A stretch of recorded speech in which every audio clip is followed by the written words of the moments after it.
Hi everybody, this is Sarah. In today's video, I wanted to talk to you about the game-changing November eclipse that we're about to experience. This is my take on the energy and the astrology, and because of that, it will not resonate with everyone. And that's okay if it doesn't resonate with you. No worries, just pass it on by, and I do hope you find what you're looking for. On this channel, I discuss energy, spiritual topics, tarot, astrology, energy medicine, crystals, and all kinds of fun things. If that sounds like something you would be interested in, why not consider subscribing today? We're almost at the end of the year. I hope that you found time this year to get back in balance, to take some time for yourself, to practice self-care, and to commit to taking better care of yourself overall. I also hope that you've realized what a magical, special person you are, and that you're not taking that for granted. The universe is on your side, and we're getting ready to start a new cycle before we enter 2022. And part of those new changes will be ushered in with this eclipse. The eclipse will be on November the 19th, 2021. And as I said, it is a game changer. Plus, it is the longest lunar eclipse of this century. The duration will be approximately 3 hours and 28 minutes. This powerful energy will bring about personal revelations around our relationships, our personal values, and major changes in our lives. As I said, on November the 19th, the Earth will pass between the sun and the full moon, causing a lunar eclipse. The eclipse itself will peak just after 4 a.m. when our planet will hide 97% of the full moon from the sun's light. This will cause the moon to take on a reddish glow, and it will be basically a blood moon, which in itself is very powerful too. So we have a lot of things happening here. We have the full frost moon in Taurus, and we have the sun in Scorpio. This alignment will change ideas related to our self-worth, our values, our relationship, finances, and more. So it will also begin a 2-year cycle of personal exploration. So you see, we have a lot happening here. So what can we expect? So while this energy will be intense, it's essential to note that lunar eclipses are usually crisis-driven and relationship-oriented. The crisis that these eclipses tend to bring forward is generally such as an epiphany, where we suddenly realize a great need or a desire. We suddenly are able to put into words maybe what we're missing or how we're feeling or what we're not going to accept anymore. It can also manifest though as secrets coming to the light that in turn forces us to make changes. If you're in a troubled or difficult relationship, then chances are it will be highlighted during this time. You've tried and you've basically given up, but yet you haven't ended the relationship. Chances are good that during this eclipse, something will happen that will trigger an ending to the relationship, whether it is a personal epiphany or a secret. That's why we're always discussing the fact that we need to put things in motion before things like this happen, where we can make changes on our own time rather than during the time of an eclipse and things are kind of taken out of our control. But there is some good news with this as well. These revelations could act not to just end a relationship, but also to bring two people together. And I know that a lot of my clients have been telling me that suddenly they're drawn to dating apps, or they're thinking about going out more, or they're really thinking about romance when that sector hasn't really been important to them the last couple of years. And I think that's the pull of this energy as well. So whatever happens will ultimately be for our highest good, but it may not feel like it at the time. This powerful energy works to bring matters to the surface that have been percolating in the background, or your subconscious, or hidden from you. They're usually necessary changes that, for whatever reason, we haven't acted on or perhaps even admitted to ourselves.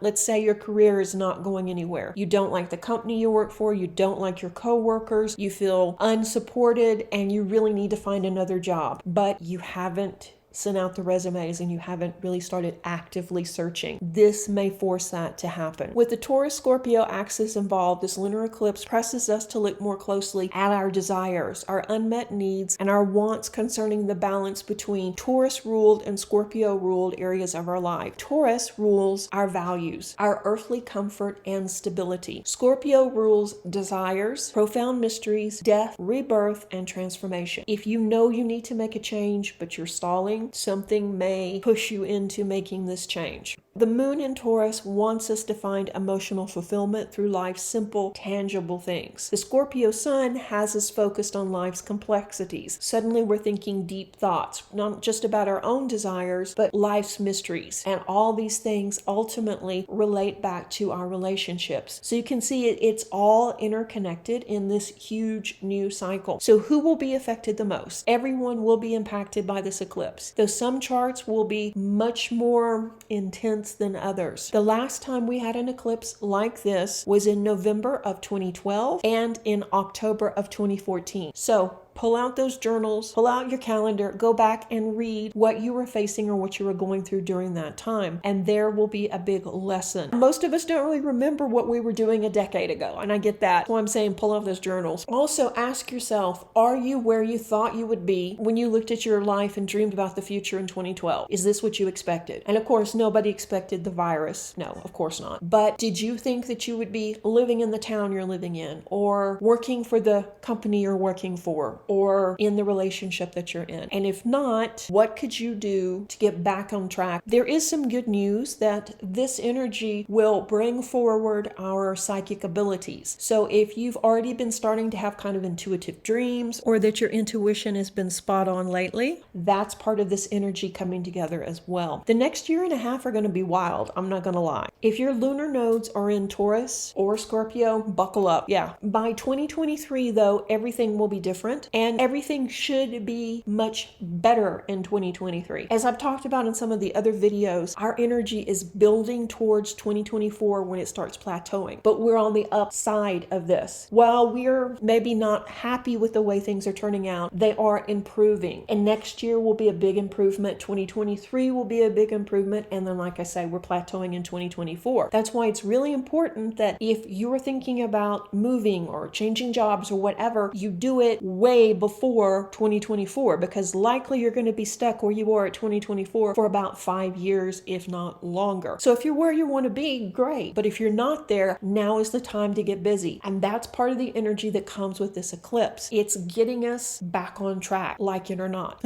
If your nodes are not in Scorpio or Taurus, things are going to still change for you though. All planets are activated by the eclipse. So planets in fixed signs, Taurus, Leo, Scorpio, and Aquarius, will be activated if your sun, moon, or rising sign is in Taurus or Scorpio. You'll definitely be affected. But chances are good you have something somewhere in Taurus or Scorpio, and you will feel the shift from this lunation. If you want to know more about it, I suggest that you book a reading because it's a lot. Okay, so what can you do?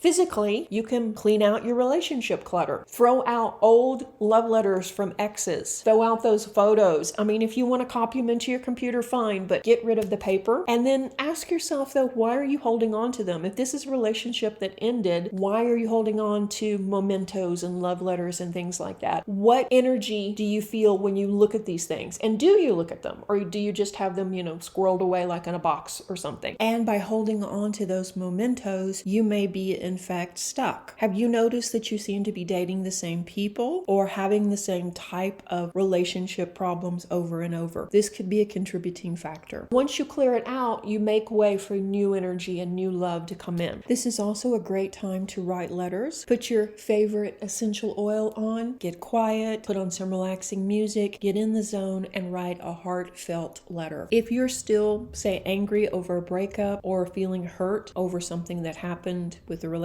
now would be a good time to write a letter to that person. You don't have to send it off. You can actually burn it rather than sending it. But the act of putting your emotions, putting your feelings down on paper will definitely help you move that stuck energy as well. And it's also a good time to write a love letter to your current spouse. Tell them what you love about them. Remind them of good times. Remind them of all you've been through, and tell them how much you appreciate them. If none of that sounds appealing, then you might consider writing a letter to your future self. Write a letter to yourself in November of 2024. What would you tell that version of yourself? Would you encourage them? Would you tell them about the struggles you're going through now? Or would you want to share some other lesson with them? Once you write the letter, you can put it in an envelope and put it on your altar, or put it in your nightstand and keep it, and then read it when the time comes. I would suggest that you smudge your space to further make way for the new energy.